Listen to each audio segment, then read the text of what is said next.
¿Cómo Hola, estás, chica? bien, Bien, gracias. Qué bueno. Cuéntenme, a qué nos convoca esto? ¿Están en la U? Sí. ¿Sí? ¿Están en un aulario? Eh, no en las salas de filo. de filo. Ah, ya, ya, sí, sí, cacho. Ya, ¿en qué año van, chiquilla? Primero. Primer El año. primer Primer año. Ah, primera. ¿Cómo va? Mm, ¿Está bien? Ah, Ya. ¿Tuvieron historia social o no? ¿El primer semestre? Historia solamente. Tuvimos historia, es sí. que somos de bachillerato. Ya, súper, súper. Ya, ¿y quién le hizo historia? ¿El Dani o Artaza? Ulises. Ulises, ya, no lo ubico. Ya, mis chicas, cuéntenme. Bueno, yo soy Michelle Mayer, tengo 28 años y soy psicóloga clínico jurídica. ¿Ya?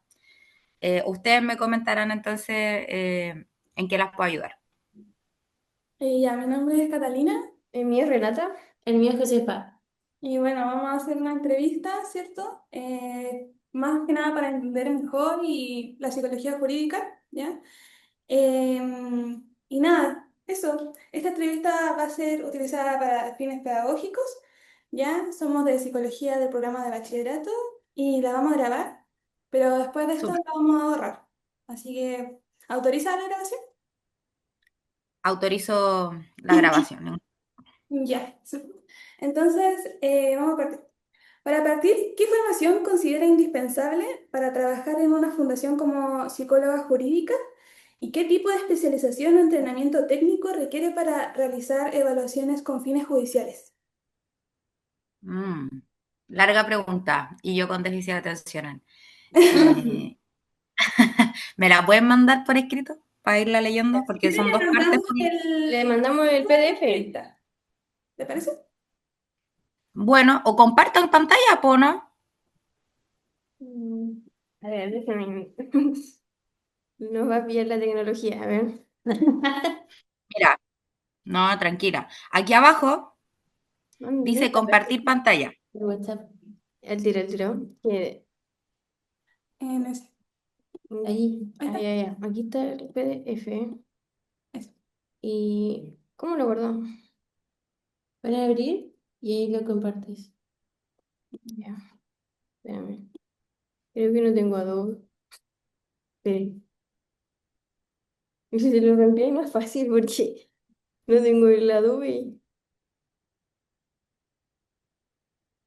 O escríbanme, bueno, no se ven ustedes, díganme, ¿qué les parece más cómodo? Ahí se lo voy a mandar. Sí, mejor se lo manda Bueno, porque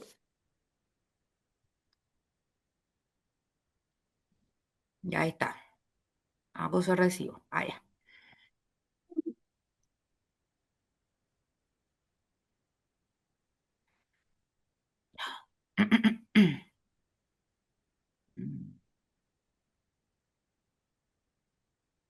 Ya. Pregunta. Ya. Formación académica. ¿Qué formación considera indispensable para trabajar en una fundación como psicóloga jurídica? ¿A qué se refieren en una fundación? ¿Como los programas de reparación, intervención que sí. existen hoy en día? ¿A eso? Sí. Sí. Súper. Ya. Un segundo. Que dividí la pantalla para poder verlas e ir respondiendo, ¿ya? Listo. Yo creo que la primera consideración indispensable para trabajar en una fundación con un enfoque con psicología jurídica es tener una formación jurídica especializada específicamente en eh, yo creo que los enfoques de derecho principalmente hoy en día amparan que nuestros niños, niñas, jóvenes o personas, ¿verdad?, están amparados por una ley que deben garantizar sus derechos fundamentales, ¿verdad? Y desde ahí poder ejercer una psicología que venga a brindar garantías de estos derechos fundamentales mediante, ¿verdad?, lo que es la teoría, ¿ya? Que vendría ya a dialogar la psicología con lo jurídico, ¿ya? Eso es lo bonito de la psicología jurídica, que viene a dialogar, ¿verdad? Con elementos más cognitivos, y desde ahí cómo finalmente nosotros como especialistas garantizamos ese desarrollo, ese derecho. En cuanto a especialización, yo creo que tiene que haber una formación muy específica relacionada con vínculo terapéutico, con el respeto de estos derechos y de estos enfoques a lo largo de que se va, ¿verdad?, procediendo a intervenir. Se habla mucho de la intervención en estos programas, en estas fundaciones. Se tiene que tener, como dije inicialmente, una formación que considere los derechos de las personas, de los individuos, una especialización también en, idealmente, abordajes de trauma, ¿verdad? Tener consideraciones también del desarrollo evolutivo de los individuos, como todas sabemos acá, nosotros como seres humanos pasamos por etapas del desarrollo, las cuales se dividen en diferentes etapas del desarrollo, ¿no? Las sociales, las cognitivas, las afectivas, las morales, ¿verdad? Las de la personalidad. Entonces, desde ahí es muy importante tener esa formación consideran, para poder despejar inicialmente si se cumplen o no se cumplen los hitos del desarrollo de nuestros individuos evaluados, ¿verdad? Y en función de eso poder ir despejando finalmente e ir indagando, ¿verdad? La posibilidad de el por qué, planteándonos hipótesis, ¿verdad? De por qué quizás estos hitos no son cumplidos. Desde ahí también es súper importante considerar una formación integral, diría yo, ya en el sentido de que puedo ser muy seca, por ejemplo, en psicología del desarrollo, pero si no tengo especialización, no sé, en tomas de pruebas, por ejemplo, gráficas, proyectivas, eh, narrativa, la narrativa es súper importante en las fundaciones, entre otras. eh, Voy a quedarme solo con el relato, ¿cierto? Entonces es súper importante tener la consideración de la triangulación de la información. Por eso también es súper importante considerar una formación específica en abordaje de este tipo y de pruebas, ¿ya? Y como ustedes muy bien deben saber, las pruebas por sí solas no sirven de nada. Entonces, también es súper importante tener una formación específica en recopilación de información. Por eso la metodología es tan importante, ¿ya? Eh, Eso, yo creo que eso, muy a grandes rasgos. No sé si respondí las dos. Sí, creo que sí. Sí. Requiere para realizarlos con fines judiciales, eh, especialización o entrenamiento técnico con fines para realizar fines judiciales. Yo creo que más que especialización o entrenamiento, yo creo que acá la ley es súper clara cuando dice que uno tiene que apegarse a las máximas de la experiencia, apegarse a su propio rol de profesional y desde ahí nosotros tenemos que ser súper profesionales, valga la redundancia, al momento de llevar a cabo un ¿cómo se llama? Para realizar evaluaciones jurídicas, tener consideración en que esta evaluación jurídica, esta evaluación judicial tiene finalmente repercusiones, ¿verdad?, en un núcleo familiar, está siendo considerada dentro de un ámbito jurídico, ya sea penal, ya sea familiar. Eso es súper importante considerar desde dónde nos estamos parando, ¿verdad? Si va a ser usado como un método de prueba, o va a ser usado como como para dar cuenta finalmente de un proceso. Ahí tenemos que ir viendo y desde ahí siempre estar apegados como a lo que les señalo, a las máximas de la, perdón, a las máximas de la experiencia y hasta donde nos deje, ¿verdad?, nuestra propia profesión. No podemos estar metiéndonos en otros elementos que no nos convocan. Entonces, desde ahí la ética profesional es fundamental, ¿ya? Claro. Eso respecto a esa pregunta, chiquillas. No sé si que fui clara o Sí, sí, muy Sí, verborreica. no, está está bien. bien. Otra pregunta es que, ¿qué tipo de formación, como cursos y diplomados, le ha resultado más esencial para su desarrollo profesional en esta área? ¿Y en qué áreas de conocimiento como criminología o trauma infantil son cruciales para mantenerse actualizada? Súper. Mira, yo en lo personal he tomado cursos, tengo diplomado. Eh, Tengo un diplomado que lo hice en la Chile, de hecho, que es el de peritaje y agresiones sexuales. Mm. Ya, lo hice ahí con la profesora Lina y el SCAF. Respecto a cursos y formación, yo creo que acá es indispensable. Yo en lo personal me dedico al abordaje de trauma infantil, como les señalé de manera previa. Yo me dedico a la fecha, me desempeño como psicóloga en el servicio de especialización, ¿ya? Que es Mejor Niñez. Pasé por PPF, pasé por PIE, que es un programa de intervención especializada, y actualmente llevo casi un año y medio, un poquito más, en PRM, ¿ya? Que es un programa de reparación, maltrato y agresión sexual. En ese sentido, yo trabajo de manera constante con niños, niñas y adolescentes que lamentablemente han sido como transgredidos en sus derechos fundamentales, como hablábamos de manera previa. Entonces, desde ahí, eh, para mí, los cursos o diplomados que he sostenido ha sido fundamentalmente el hecho de abordar de manera adecuada los traumas, ¿ya? Como sabemos, tienen que ser abordajes lo menos iatrogénicos posible para los chiquillos, ya que despierte la menos reexperimentación del trauma posible. Ya desde ahí tenemos que ser súper cuidadosos y cuidadosas, ¿ya? Entonces, abordaje de trauma, aplicación de pruebas actualizadas, ya, juego simbólico, yo creo que es un elemento fundamental en las intervenciones, el juego simbólico. Y por lo demás, para mantenerme actualizada, yo que me desempeño en esta área más infanto-juvenil, creo que ha sido súper importante estar al día respecto a los cambios que se están considerando desde las políticas públicas respecto de la actualización de las necesidades de nuestros niños, niñas y adolescentes en Chile.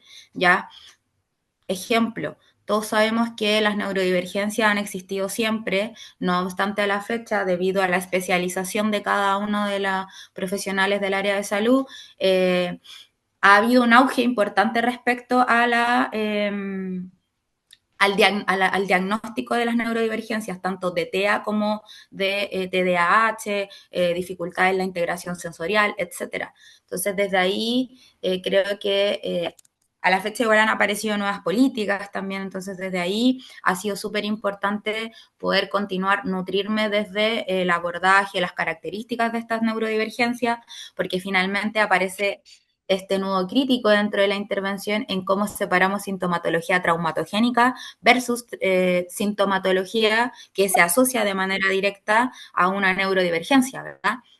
Entonces, eso es súper importante. Por otro lado, también aparecen las diversidades sexuales, ¿verdad? Siempre han existido. Sin embargo, también a la fecha, 2025, hay una nueva ley que ampara a las infancias trans, ¿ya? No solo infancias, sino que trans en general. Entonces, desde ahí también se está visualizando más. Las chiques tienen muchos más acceso, por ejemplo, a salud y desde ahí también, si bien hay que tratarlos como un igual, o también hay que considerar que son sujetos y personas que sí tienen una particularidad que tiene que ser abordada con todo el respeto que debe haber, ¿ya? Entonces, desde ahí también es súper importante considerar tomar cursos o especializaciones que te permitan, ¿verdad?, abordar lo traumatogénico, en este caso, desde mi ámbito, pero con las particularidades de cada individuo, ¿ya? Considerando también estos cambios que han habido a lo largo del tiempo, ¿ya? Eso. Ya. Y más allá de la especialización, ¿qué habilidades o conocimientos del pregrado de psicología considera fundamentales para un psicólogo jurídico? ¿Y cómo diría que estos se diferencian de la formación base que necesitan los psicólogos de otras áreas como clínica o educacional? Pero, espérame, ¿qué habilidades o conocimientos de pregrado de psicología considera fundamentales para un psicólogo? ¿Cómo diría que esto se diferencia de la formación de base que necesitan psicólogos de otras áreas como la clínica o la educación? Perfecto. Más allá de la especialización, ¿qué habilidades o conocimientos de pregrado? Yo creo que aquí es súper importante considerar obviamente la psicología como una base, ¿ya? En primer año nos pasan psicología, en donde conocemos qué es la psicología, cómo nace la psicología, qué busca la psicología. No obstante, desde ahí yo creo que es súper importante considerar que es fundamental tener una línea súper marcada respecto de cómo vas a ejercer la psicología. ¿Ya? Desde ahí no creo que sean excluyentes una rama de la otra, ¿ya? Como les mencionaba, creo que en la intervención se cruzan bastante, por ejemplo, el psicoanálisis es una tremenda herramienta, pero también la narrativa, ¿ya? Eh, también aparece ¿cómo se llama esto? Lo constructivista, mucho lo cognitivo-conductual a la hora de dar tips. Creo que en ese sentido, si bien tienes que tener una base clara, también permitirte flexibilizar y combinar ciertas técnicas. En ese sentido, considero que es fundamental manejar todas las ramas de la psicología. Quizás no al 100, ¿ya? Pero sí tener conocimiento de las diferentes áreas y de cómo estas diferentes áreas pueden proporcionarnos herramientas para responder lo específico de cada paciente o usuaria, en este caso, de los programas, ¿ya? Por lo tanto, como les mencionaba en la primera pregunta, lo bonito de esta área es que todas las áreas de la psicología dialogan, ¿ya? La psicología del desarrollo es fundamental, insisto. Y como esta dialoga finalmente como con un psicoanálisis, con una narrativa, es maravilloso, ¿ya? Yo creo que eso es importante de lo de pregrado, ¿ya? También, bueno, entender el tema de los enfoques de derecho, es sin duda algo indispensable.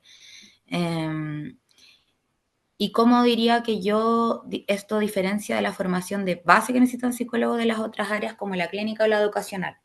Mm. Yo creo que la diferencia de la formación de base que se necesita en los psicólogos de la clínica o la educacional radica principalmente en el tema de la ley, ¿ya?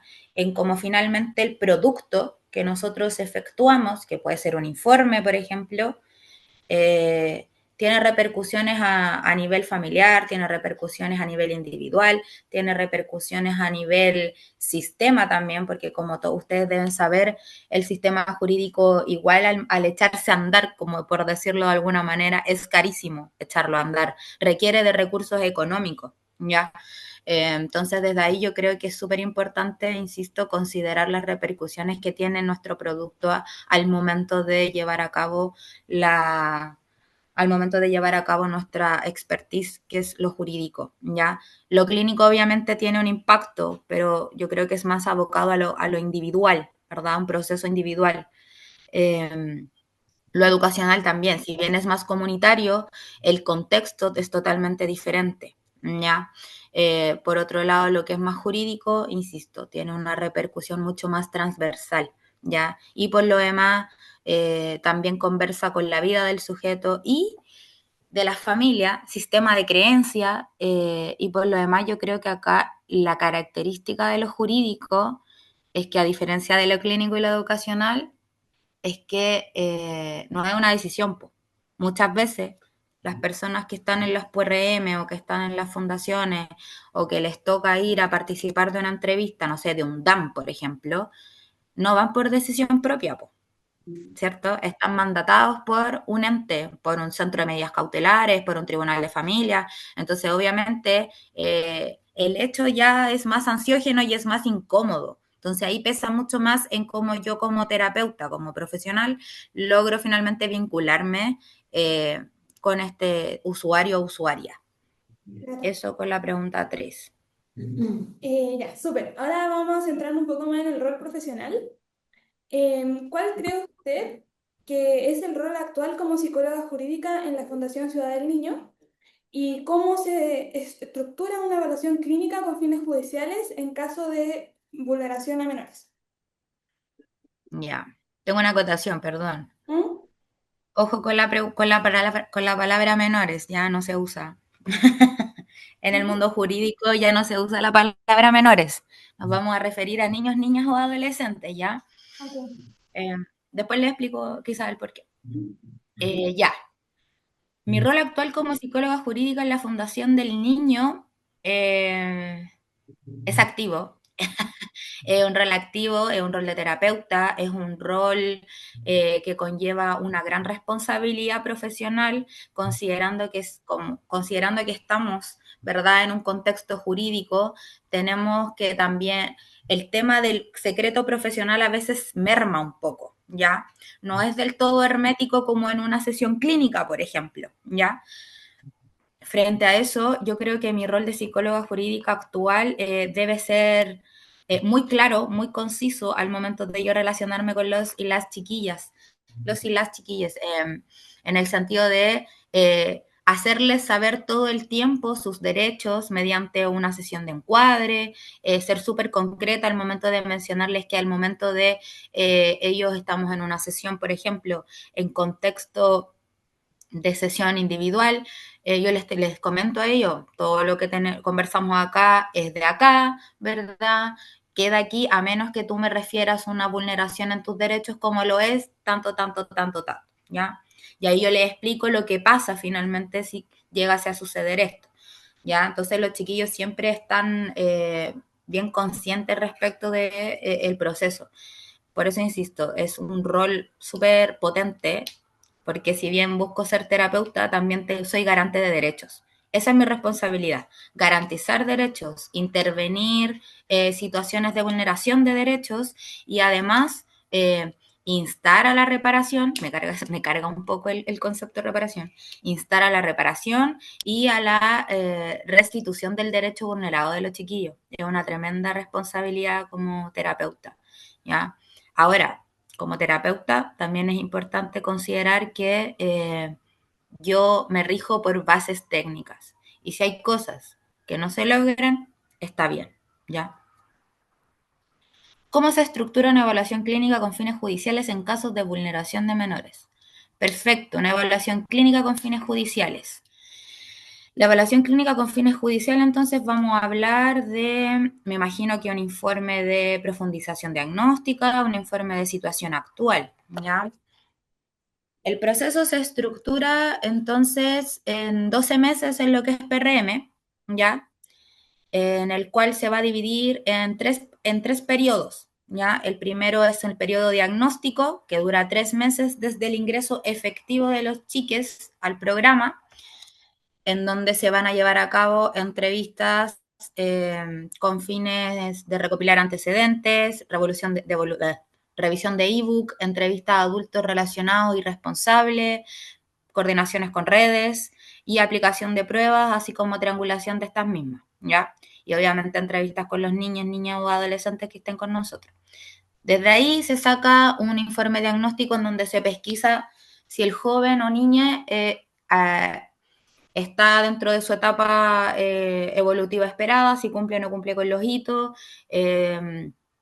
si se ve y si finalmente se visualiza o no se visualiza daño, ¿ya?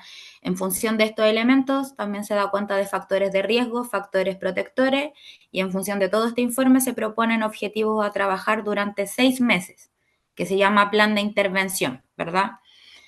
Que también pueden ir siendo modificados a medida que estos se vayan alcanzando. Posteriormente a eso, a pesar de que el plan de intervención de proceso se lleva a cabo durante 6 meses, los informes a tribunales clínicos con fines judiciales son cada 3 meses, ¿ya? Entonces, pasan 3 meses después del envío del informe diagnóstico y mi deber como terapeuta es dar cuenta al tribunal, ¿verdad? A nuestro ente jurídico, del cumplimiento o no cumplimiento y además situación proteccional actual de nuestro NNA, ¿ya?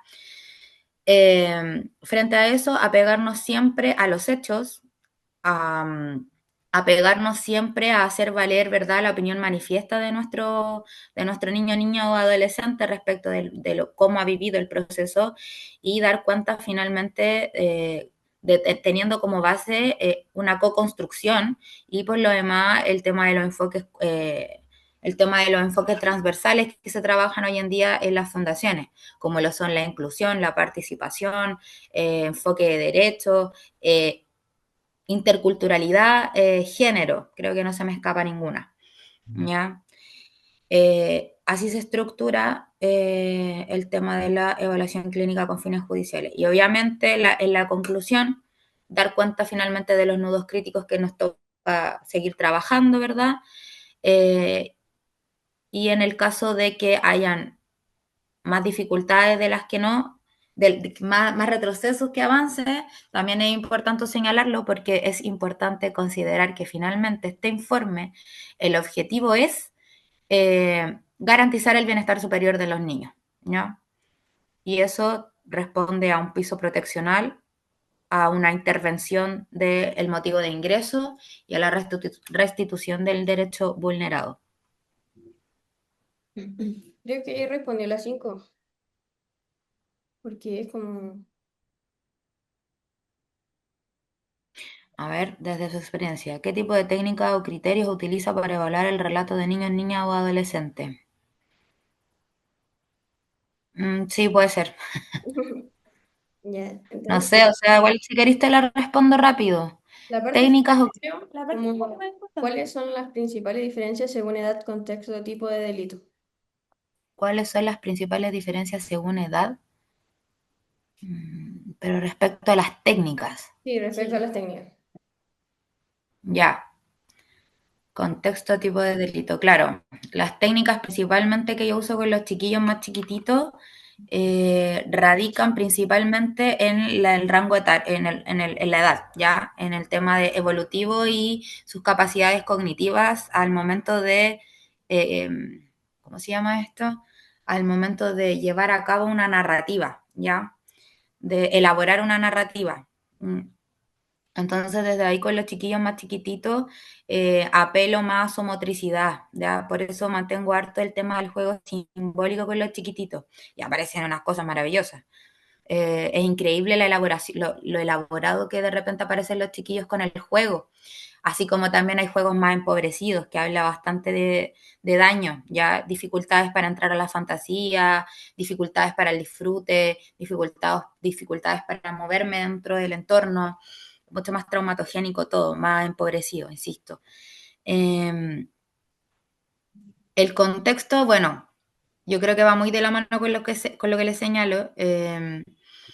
Obviamente el contexto de evaluación en un PRM, en una salita bonita, tranquila, sin ruido, para un niño que ha sido víctima, por ejemplo, de, no sé, abuso sexual o negligencias por acción, como lo es la violencia intrafamiliar, al inicio es bastante incómodo para los chiquillos. Se ponen como medio suspicaces, ¿verdad? Como súper hiper alerta, midiendo todo. Así como también se da cuenta de un juego bastante catártico, como que quieren jugar con todo y la atención es solo para mí, ¿ya? Entonces, eso va a variar mucho, yo creo, como del recurso del niño, niña o del niño, niña que esté en ese momento, ¿ya? No podría como decirles en realidad algo como muy concreto, ¿ya?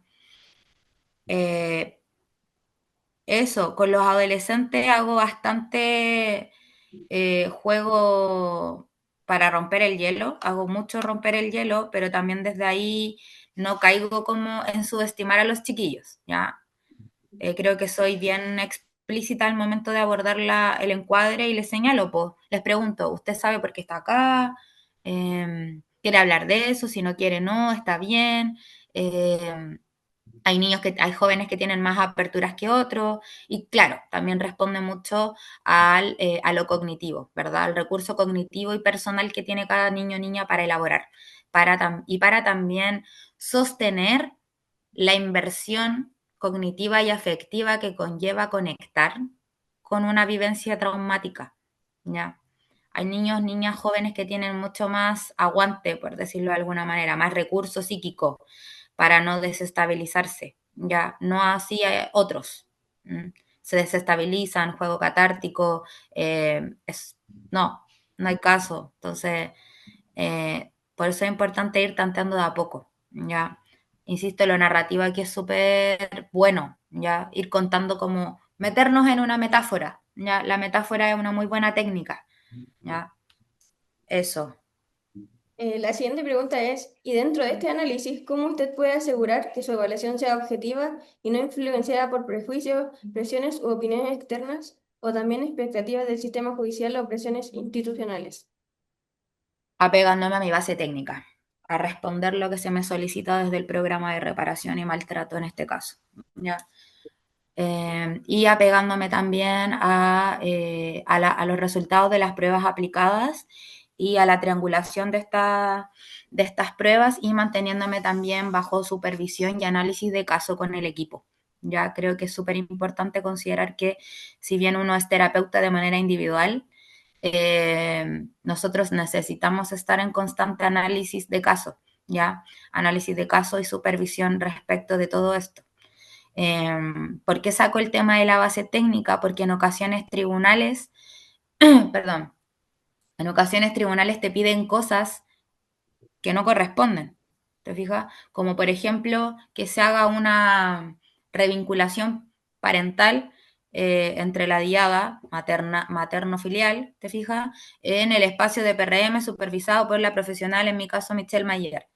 A PRM no le corresponde, por base técnica, llevar a cabo una revinculación, ¿ya?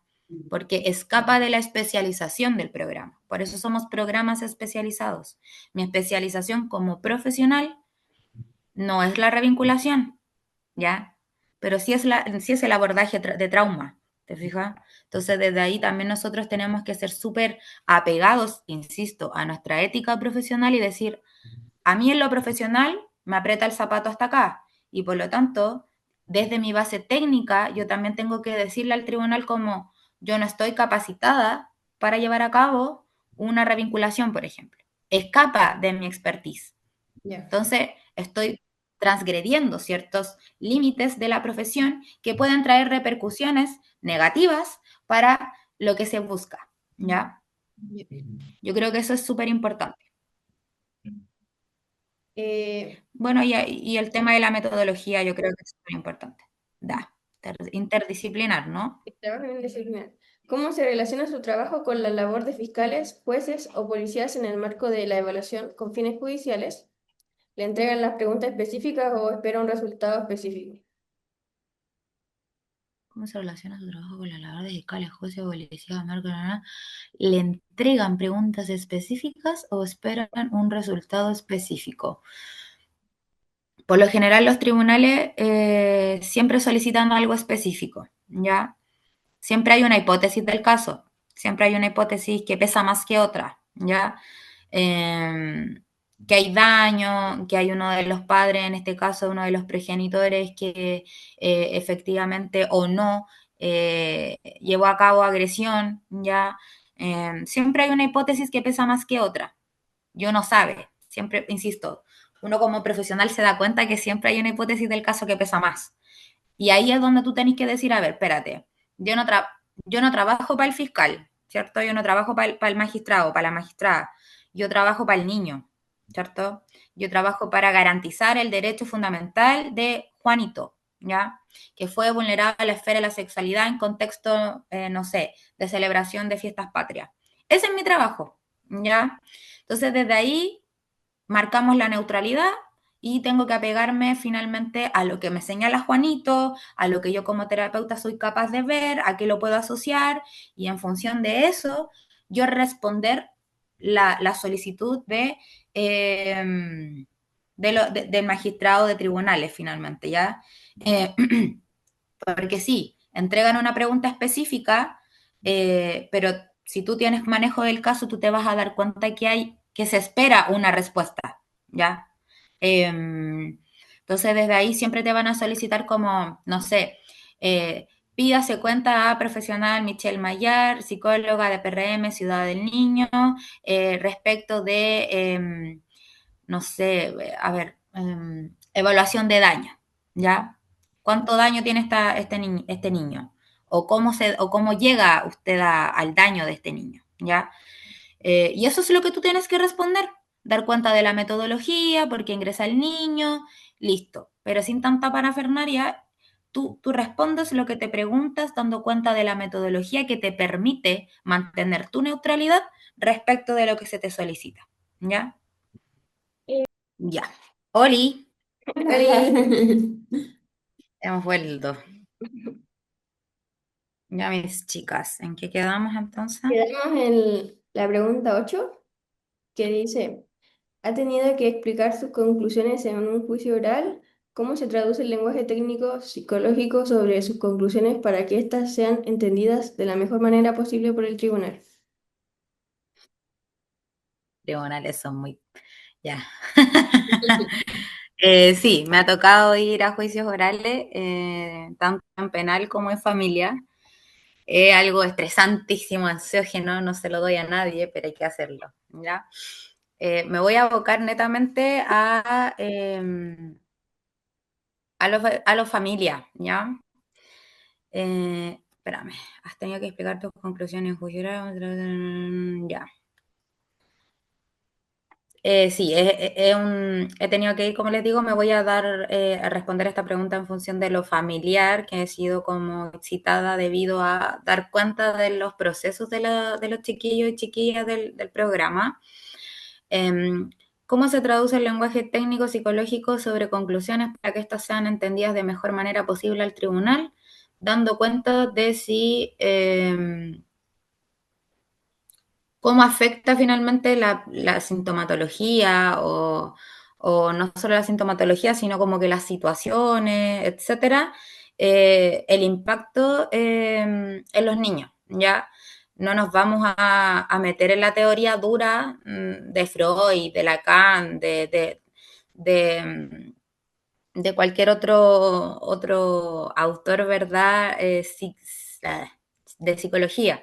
Vamos a tratar de dar cuenta de si, en términos factos, en hechos, este niño, niña o adolescente está bajo un piso proteccional. ¿Ya? Eso, así nos vamos a abocar a dar nuestras conclusiones. Nuestras conclusiones tienen que dar cuenta entonces de se intervino finalmente el motivo de ingreso del NNA en mención, se llevó a cabo la reparación, sí o no, por qué sí, por qué no, mediante qué elementos, y a la fecha hay un piso proteccional que garantice el bienestar superior del niño, niña o adolescente para el desarrollo integral de sí mismo. Yo creo que esas son las tres preguntas que me hago al momento de llevar a cabo como la traducción para los tribunales y también para los informes escritos. Ya no me doy tanta vuelta porque si no, claro, se vuelve demasiado verborreico y el objetivo principal se pierde, que es finalmente dar cuenta del bienestar superior del niño, niña o adolescente, o si no está. En el caso de que no está, idealmente proponer algún plan de acción. Ya. La siguiente pregunta dice, ¿qué diferencia el análisis de veracidad realizado por un psicólogo jurídico del abordaje clínico que podría ser un terapeuta? Por ejemplo, en el caso de un delito sexual. ¿Por qué sería importante esta distinción en contextos judiciales? Veracidad, contexto judicial. Dos conceptos importantes en el mundo jurídico. Ya, yo creo que, no, yo creo. Eh, esto radica principalmente en lo que venimos hablando a lo largo de la entrevista y que tiene que ver con las repercusiones que tiene nuestra labor como psicólogos jurídicos, ¿ya? Frente a esta situación, en una terapia clínica, obviamente, va, se va a dar contención, ¿verdad? Se va a dar contención, se va a dar validación al relato, ese tipo de cosas, pero cosas que no van a salir de la terapia, del espacio terapéutico en función de otorgar acciones jurídicas para posiblemente abordar la experiencia vulneratoria, ¿ya? Por otro lado, en contexto jurídico, como lo es, por ejemplo, una sesión terapéutica, en el caso de que no se haya tenido conocimiento y en una sesión individual el niño, niña o adolescente devele algún tipo de vulneración de derecho de la esfera de lo sexual, no puede quedárselo en el espacio terapéutico. Ya, como les mencioné en un inicio, mi rol como psicóloga jurídica en este espacio es de interrumpir, intervenir y garantizar de nuevo el bienestar del niño, niña o adolescente. Por lo tanto, soy un garante de derechos, ¿ya? Como todos los adultos de este país somos garantes de derechos, mi deber es informar a tribunales, ¿ya? Y en ese sentido, la distinción del contexto es esa, ya el accionar que tiene, la responsabilidad que tiene el terapeuta en este contexto es primordial, ¿ya? Y que finalmente tiene que activar ciertos protocolos para llevar a cabo informar, ¿verdad?, al tribunal de estos elementos, ¿ya? ¿Qué diferencia en el análisis de veracidad? Eso.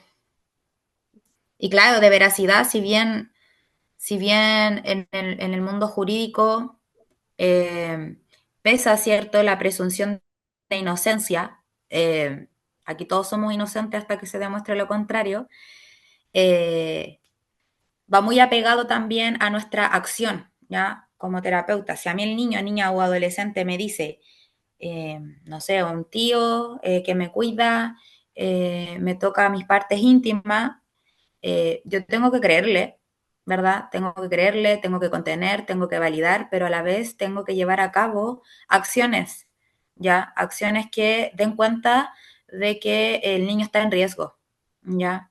Y el deber primordial de familia, a diferencia del de penal, es llevar a cabo la activación del sistema jurídico en función de garantizar este derecho a este derecho a vivir, que se interrumpa, ¿verdad?, esta situación que ha sido develada, ¿ya? Por eso también es importante. Entonces, si bien en el mundo penal se va a llevar a cabo una investigación en donde se va a decir culpable o no, el mundo de familia se va a activar inmediatamente mediante la apertura de una medida de protección y probablemente una cautelar, ¿ya? Aunque haya o no haya culpable. Aquí todos son culpables cuando se tratan de infancia y está bien. Como última pregunta del trabajo interdisciplinar, en su experiencia, ¿con qué otras disciplinas como trabajo social, medicina legal o psiquiatría forense han sido cruciales para el desarrollo de la psicología judicial? ¿Qué desafíos a partir de esto surgen en esa interacción interdisciplinaria? Dame un segundo.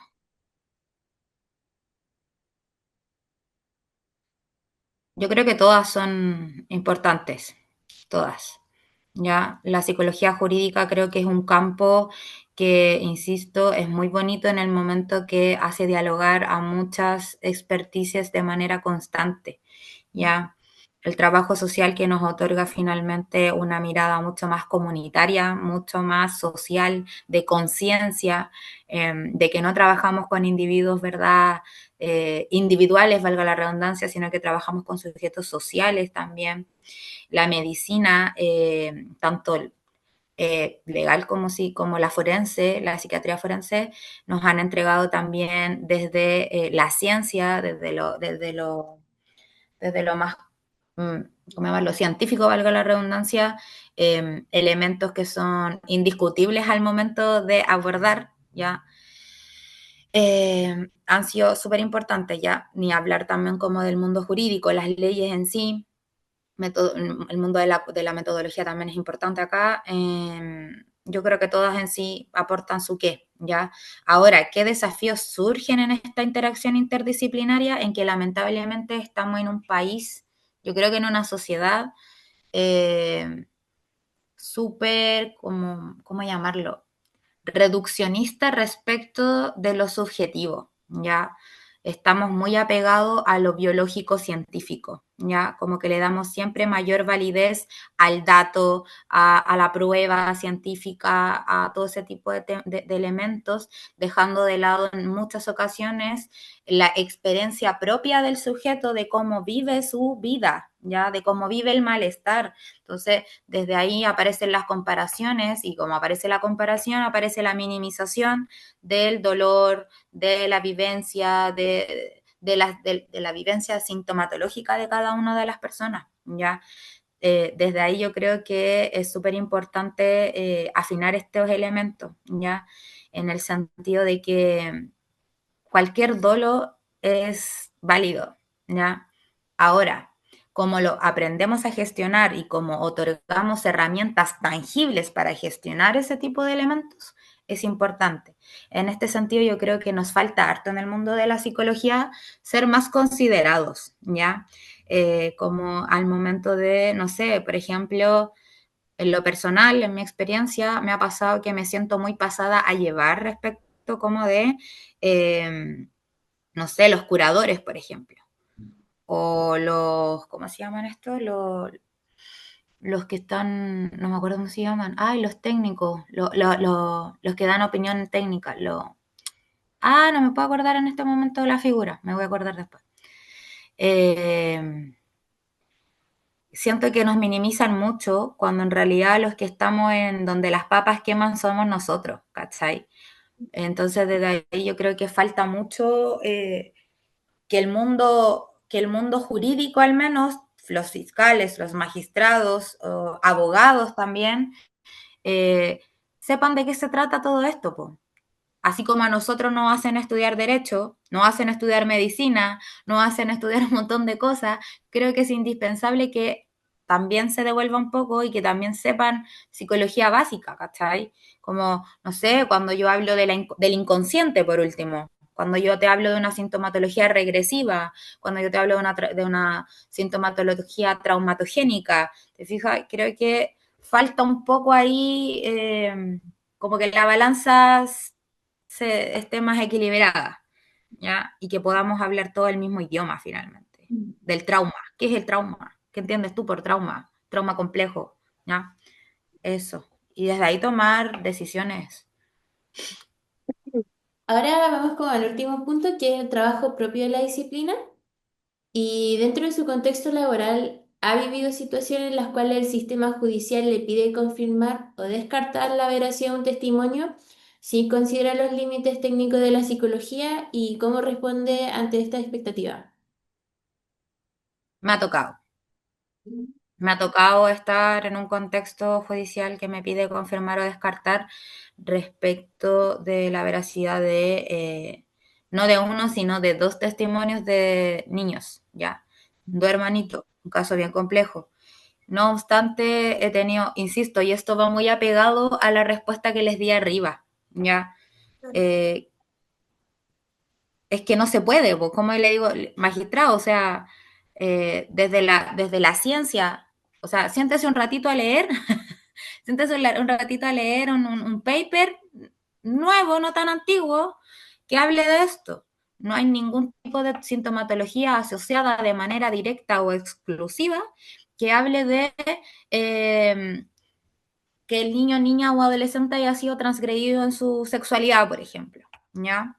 Desde ahí, yo solo me tengo que apegar a mi trabajo y mi trabajo es darle cabida, validez al relato de los niños, niñas o adolescentes que me lo entregan, porque mi deber aquí es, ¿verdad?, responder a la base técnica, que es finalmente interrumpir, y ahí todo lo que les he repetido muchas veces, ¿ya? Porque somos garantes de derechos. Entonces, frente a eso, obviamente aparecen más preguntas como para pillarte, sin embargo, uno tiene que ser súper apegada uno sabe el informe que hizo, ¿cierto? Uno sabe el informe que hizo, uno sabe la información que puso, uno es no es el dueño, pero uno es el protagonista junto con el niño, niña o adolescente del proceso. Entonces tú sabes y sabes cómo fue ese proceso. Entonces tienes que apegarte a eso. Y desde ahí ser súper clara desde lo concreto, y es que sí, no hay sintomatología que acredite que efectivamente esto haya pasado, pero sí están estos indicadores que podrían ser hipotéticamente vinculados con una situación de trauma y que se puede asociar finalmente al motivo de ingreso que tiene este niño, niña o adolescente a nuestro programa, ¿ya? Lo cual se apega finalmente al relato entregado en sesión individual, ¿ya? Eso, así lo respondo. ¿Qué desafíos éticos enfrenta al realizar evaluaciones en contexto de alta vulnerabilidad, especialmente cuando hay riesgo de revictimización o cuando el relato es un poco ambiguo? ¿Qué desafíos te enfrentas? ¿Qué desafíos éticos? Ya, pues, puchas, nosotros somos terapeutas, pero somos personas. Entonces, obviamente, conectamos con nuestra historia de vida, conectamos con nuestros afectos, conectamos con nuestras cosas más, ¿verdad?, primitivas también. Pero desde ahí es súper importante, insisto, se parece mucho a la pregunta que respondí arriba respecto de la neutralidad, eso, base técnica, porque de repente nosotros los terapeutas, sobre todo, a mí me pasó el primer año, como los primeros meses que yo empecé a trabajar en la red, que yo quería salvar a todo el mundo, a todas las familias. Entonces, después me di cuenta que no, pues que el desgaste emocional era gigante y que además estaba como entrampándome en escribir informes porque finalmente estaba dándome cuenta que estaba hablando más la Michelle Maillard profesional, digo, la Michelle Maillard persona, sujeto, viviente, sintiente, que la Michelle Maillard experta profesional, ¿ya? Entonces desde ahí base técnica, siempre presente la base técnica, siempre presente que nuestro trabajo tiene repercusiones directas en un sujeto, una sujeta, y que por lo demás estás trabajando para un niño, niña o adolescente, y desde ahí tú tienes que tener tu cabeza fría para poder tomar decisiones, ¿ya? Entonces no nos sirven en estos momentos los afectos, ¿ya? Control. Siempre van a estar, pero hay que controlarlos, gestionarles, darles forma, ¿ya? De alta vulnerabilidad, sí, obviamente, pero también tenemos que apegarnos hasta donde nos aprieta el zapato. En mi experiencia he tenido la fortuna de que he trabajado con duplas y tripletas muy, muy, muy, como llamarlos, como secos, ¿cachai? Como que son súper rápidos en gestionar. Entonces yo de repente, no sé, me entrampaba y decía, pero es que hay que activar esta red, esa no era mi trabajo, pues, ¿cachai? Entonces, compañero, compañera, trabajador, trabajadora social, educador de trato directo, hay que hacer esto, hay que activar esta red, ponte en contacto con el hospital, bla, bla, bla, bla, bla, bla, mientras yo hago contención. ¿Te fijas? El trabajo en equipo interdisciplinario en este mundo es indispensable, ¿ya? Porque si no, nos saturamos y al final terminamos haciendo nada. Terminamos preocupándonos antes que ocuparnos. Entonces, de ahí considerar a tu compañero o compañera que está al lado, que también tiene que él también va a activar cosas, ¿ya? La comunicación aquí es indispensable. Eso. ¿Cuál es su opinión sobre la presión institucional como la falta de tiempo, los recursos? ¿En qué contexto de alta demanda, como por ejemplo en el programa de protección especializada en maltrato grave y abuso sexual de niños? Negativa, en mi opinión, pues chiquillas, ¿qué quieren que les diga? Trabajamos en un contexto súper precarizado, se nos exige mucho, constantemente estamos bajo fiscalización, supervisión. Ya no sé si ustedes saben, pero los programas son supervisados cada 3 meses, ¿ya? Y por otro lado, claro, nosotros trabajamos en mi caso, yo soy una dupla, una psicóloga y un trabajador social o trabajadora social, que tenemos aproximadamente 25 casos, ¿ya? Además, yo trabajo en un programa que es metropolitano, por lo tanto, yo tengo que ver 25 niños, 25 familias, 25 colegios que están distribuidos en toda la región metropolitana, ¿ya? Gratamente tengo una buena adherencia al programa, van bastante mis casos. Sin embargo, piensa que esas 25 familias tengo que verlas mínimo 2 veces al mes.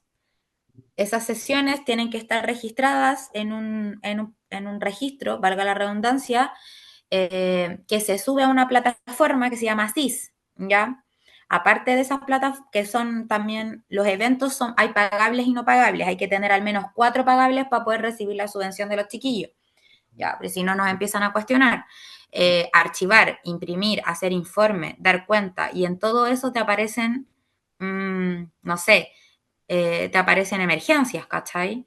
Activación de la REC 150, que es la 155, que es la circular como de vulneración de derechos. Entonces ahí tenéis que hacer más cosas. Súmale el plan de intervención, no, sí. De verdad que lo práctico con lo administrativo es imposible. Nosotros estamos con una carga laboral tremenda. Además, se nos exige mucho, se nos paga mal. eh, y además hay que considerar que la población infanto-juvenil Respecto a la criminalística, está súper complejo, sobre todo los adolescentes, chicas. Los casos, la complejidad de los casos están súper difíciles, porque ya no es como que hay una vulneración de derechos y se pronostica que posiblemente el chico o chica caiga posiblemente en prácticas delictivas o de infracción de ley. No, por lo general se ha visualizado que esas cosas pasan de manera paralela. Entonces, ¿para dónde mando al niño? ¿Para un programa de protección o para un programa de infractores de ley? ¿Te fijas? Entonces, cada vez se está haciendo más complejo. Yo a la fecha también tengo jóvenes con consumo. Para mí ese niño debería estar en un PIE, ¿cachai? Pero está conmigo porque lamentablemente tiene sintomatología de daño y ahí es donde tenemos que trabajar. Y además, yo creo que la alta rotación, debido a estas mismas cosas, hay alta rotación de personal. Por lo demás, son carreras como la psicología y el trabajo social, son carreras que están requete contra revendidas, entonces somos muchos, ¿ya? Pero que seamos muchos no quiere decir que todos seamos buenos, ¿ya? Eh, Nunca voy a olvidar cuando Salinas dijo en clases, dijo así como, puedes llevar 30 años haciendo lo mismo, pero puedes llevar esos mismos 30 años haciéndolo mal, ¿cachai? Y lo mismo pasa con los profesionales de ahora, es como, podemos ser muchos, pero no todo, eso no quiere decir que todos seamos muy buenos, ¿cachai? Y eso lamentablemente ha traído consecuencias en el sistema de hoy en día. O sea, estamos en evaluación el servicio respecto a los profesionales que trabajamos porque se han dado cuenta que hay muchos informes que copian y pegan, ¿cachai? Entonces, ¿por qué? ¿Por qué? Te das cuenta que la especialización igual es importante, pero cosa que no se está dando porque es tan alta la rotación de personal que también se han bajado las exigencias del servicio respecto de los profesionales que se contratan, pero han subido las fiscalizaciones y supervisiones, ¿te fijas? Entonces, el estrés es transversal, es por todos lados. Y ya Así que como para finalizar la entrevista, ¿qué cree que deberían considerar las personas que se quieren dedicar a la psicología judicial como en un futuro, especialmente en contexto de protección especializada? uf, yo creo que primero las expectativas, ¿ya? Las expectativas de querer cambiar el mundo. Es súper complejo, nos chocamos con un muro de desigualdades potentes, ¿ya? En donde lamentablemente nos gustaría que la justicia fuese para todos y todas, pero no es así, ¿ya? Aquí hay un elemento que es indispensable al momento de trabajar en estas cosas y es la plata. Ya, yo se lo digo de frente. Tengo casos que afortunadamente tienen un excelente pasar económico y que les ha ido muy bien en lo judicial. Y tengo familias que en realidad nunca han logrado reparar el sentimiento de injusticia, ya a la fecha. Por un tema de lucas, porque la justicia, insisto, no es para todos en este país al menos. Está mal pelado el chancho. Segundo, el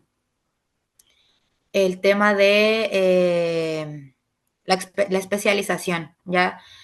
Yo me había especializado en peritaje, ¿ya? Cuando salí de la U, y por cosas de la vida entré al mundo de la intervención. Eh, Sabes que no me arrepiento de nada, pero sí se me fue un poco más difícil porque tuve que ponerme a estudiar, estudiar para la intervención. ¿Qué es la intervención? ¿De qué se trata la intervención? ¿Cómo abordamos el trauma? Un montón de cosas. Entonces, ir viendo, ¿ya? Y si te vaya a dedicar a la intervención, tenéis que saber que tenéis que no hacer a prueba de bala, ¿cachai? En el sentido no de que no te afecten las cosas, ¿ah? Ojo con eso, yo siempre lo he mencionado y nunca voy a modificar mi opinión, que es el día en que yo logre escuchar un relato y que a mí no me pase nada y que yo logre disociarme, es porque tengo que salirme de la red, porque ya no estoy sintiendo, ¿cachai? Pero sí en el sentido de que perfecto, siente, dale cabida a ese sentimiento, pero úsalo en función de poder otorgar la ayuda que también está en tus manos, ¿ya? Porque también tenemos límites, ¿te fijas? Entonces, desde ahí, esa yo creo que es mi opinión y no olvidar que trabajamos con personas, ¿ya? Yo creo que las infancias aquí marcan lo que va a ser nuestro país el día de mañana, ¿ya? Entonces, desde ahí, para los chiquillos, no sé, mi caso más chico, yo se los voy a dar así como a modo de anécdota, yo tengo un caso de 3 años, tengo un niñito de una niñita de 3 años. Llegó, mentira, ahora tiene 4, llegó con 3. Ya, este niño no jugaba, este niño no tenía acceso a fantasía, era un niño que tenía anorexia nerviosa, cada vez que yo intentaba como, le ponía como figuras para jugar, era un juego catártico así horrible y terminaba vomitando, porque claramente había una activación de sintomatología, pero a la fecha, si bien no hemos logrado como verbalizar el motivo de ingreso, a la fecha ya vamos a cumplir, ahora en diciembre debería irse. Eh, este peque juega, este peque accede a fantasía, habla, me dice tía, jugamos, eh, y te das cuenta como de lo reparatorio también, que es quizás no el hecho de hablar del motivo de ingreso, pero sí que tenga un momento para jugar, que se sienta seguro, que nadie lo va a venir a buscar, nadie lo va a venir a tratar mal, eh, y que hay momentos también en donde la atención puede ser solo para él. Claro. Y esa cuestión es reparatoria, ¿te fijas? Y también, por ejemplo, cuando tú hablas con las familias, con los mamás, con las papás, con los abuelitos, las tías, cuidadores, es importante tener siempre como la capacidad de entender, no de justificar, ¿ah? Pero sí de comprender el por qué están pasando las cosas que están pasando. Porque trabajamos con personas que tienen historia, ¿ya? Y que también tienen dolor y que también lo han pasado mal y que también, perfecto, nuestro trabajo ahora es cómo modificamos esa dinámica de relación, cómo modificamos esa dinámica de resolución de conflictos, de crianza, de sacar la violencia física y violencia verbal como un método válido de corrección, por ejemplo, de crianza, ¿ya? Porque estamos rompiendo patrones transgeneracionales, chicas, que están cimentados así con así unos clavos, ¿cachai? Y romper eso es súper doloroso y difícil para esta mamá o para este papá, ¿ya? Pero eso, yo creo que trabajar con personas con sus propios derechos y con sus propias historias y sistemas de creencia es algo que no podemos olvidar en esta práctica, ¿ya? Entonces, una persona que es poco empática, una persona que es más cuadrada, una persona que es menos sensible, yo le diría como, ¿sabes qué? Mira, esto pasa, ¿ya? Eso, chicas, no sé, dudas, consultas, sugerencias, reclamos. Sí, en el punto, o sea, en la pregunta 4, ¿cierto? Hizo una acotación con el término de menores. Ah, perfecto, ¿Eso? ya. El término de menores ya no se utiliza porque conlleva algo como, a ver, el concepto conlleva a una, ¿cómo llamarlo? Una conceptualización de que el menor es un ente que no tiene derechos, ¿ya? Si tú buscas menor, te va a salir como ente que es como pasivo, ¿ya? Ah, Por ya. eso ahora se habla de niños, niñas y adolescentes porque son sujetos con derechos. Cuando estaba antes de la modificación de la ley que existe hoy en día, Mm, se trataba de menores, pues, CENAME, ¿cierto? Servicio Nacional de Menores, porque el Estado era como un ente que tenía poder por sobre este menor, porque es menor, pues, ¿te claro. fijas? Pero desde que empezó a aparecer, ¿verdad? Como el tema de los derechos del niño, ¿verdad? Los enfoques transversales y además que los derechos no son solo derechos, sino que el niño tiene capacidad de agenciamiento de su derecho. Es decir, él tiene la capacidad de decir, oye, yo tengo un derecho y lo voy a hacer valer, ¿cachai? Por eso ya no se usa el concepto menores. Así que ojo con eso, ¿ya? Y el que se lo diga, usted así, no, no, no, no, eso ya no se usa.